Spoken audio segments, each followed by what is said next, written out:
Okay, hi, don't mind me. I'm taking a break from pruning. You can see there's an apple tree here that desperately needs all of this taken back, and that's what I'm working on right now. But I was taking a little break to catch my breath, and I was scrolling on Blue Sky. And I know I've made a number of videos over the last few days talking about how I truly believe that Americans are overwhelmingly decent people, good people who are willing to make tremendous sacrifices. It is the exceptional courage of ordinary people that has helped other nations, other communities, other people overthrow tyrannical regimes and institute democracy, human rights, get justice against their oppressors. And when I look at the folks in Minnesota, to me, they have been such an example of that exact concept, the extraordinary courage of ordinary people. And as I was scrolling on Blue Sky, I saw this post and I really wanted to share it with you because I think it really exemplifies the way that the regime has pushed all of us to a point where we are willing to do what it takes to defend our neighbors, to defend immigrants, to defend our way of life.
Kill someone? You're protecting! You fucking know it too! I can see it in your eyes!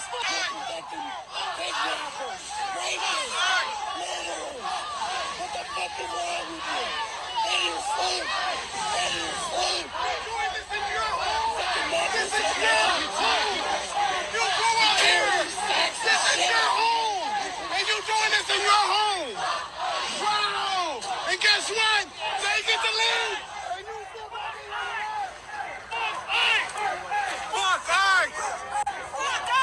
Sonnet and Cult Lady say earlier today that cult leaders often have to create their own apocalypse, and that is what Donald Trump and Stephen Miller are trying to do in Minnesota because they can feel their cult start to disintegrate, and so they have to create a kind of doomsday scenario, and we see that over and over and over again in cults.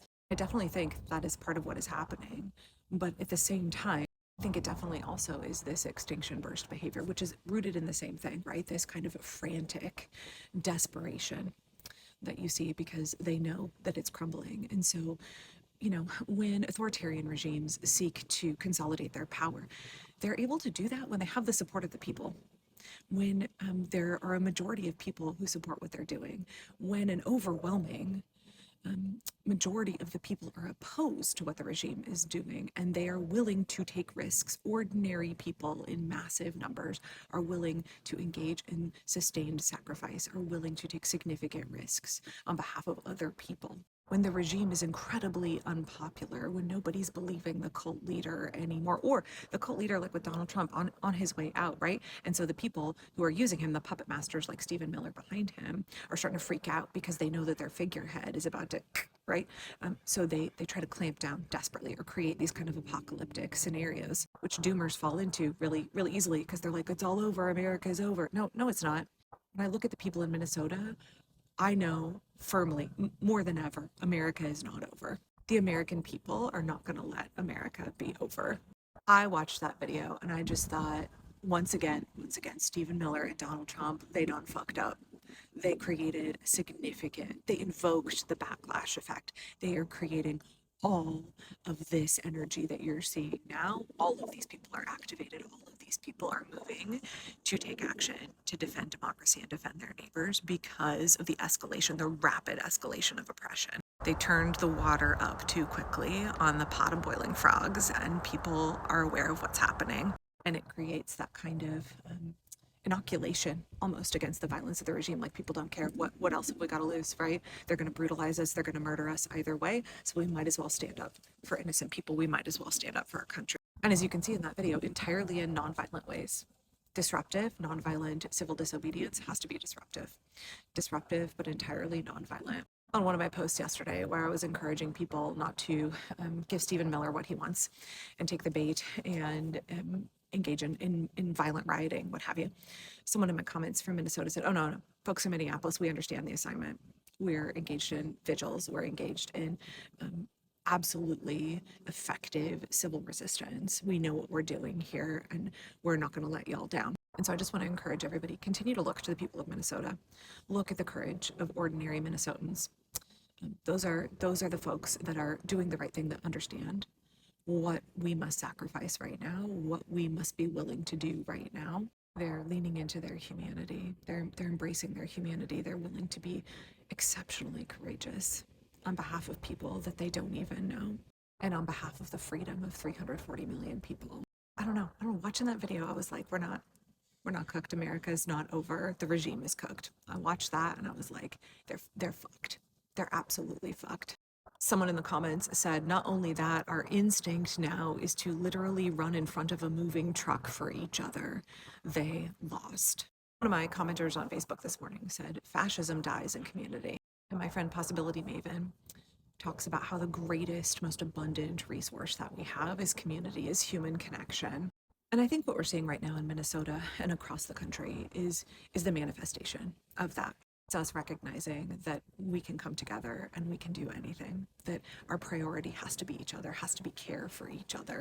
And regular, decent people are willing to take extraordinary risks. They become fearless under that understanding. The greatest resource at our disposal is human connection. The greatest strength that we have is community. Their greatest weakness is their lack of empathy, their dehumanization of other people. Our greatest strength is our humanity, our willingness to sacrifice on behalf of others. Okay, I'm getting cold sitting here. It's chilly today, even though the sun is out. So I'm going to get back to pruning my apple trees. And yeah, y'all take care. Y'all take care. And to the people in Minnesota, the good people in Minnesota, thank you for continuing to demonstrate for us how to be and how to move in this moment.